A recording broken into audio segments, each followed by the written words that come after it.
For 12, 17, and 18, we are converting from logarithmic form to exponential form. And we're really just shifting the numbers around.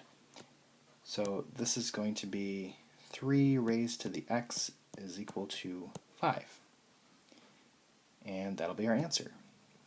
So they don't take very long, but we need to really know how to shift the numbers around. With 17, its log of 100 is equal to 2. There's an implied base of 10 if you don't see any number there. So if you want to write the 10 and then do the transformation, you can, because our final answer is going to be 10 raised to the 2 is equal to 100. And then lastly, for 18, ln of x, another way of writing ln is log base e of x is equal to 2. And then if we transform this, this is going to be e raised to the 2 is equal to x.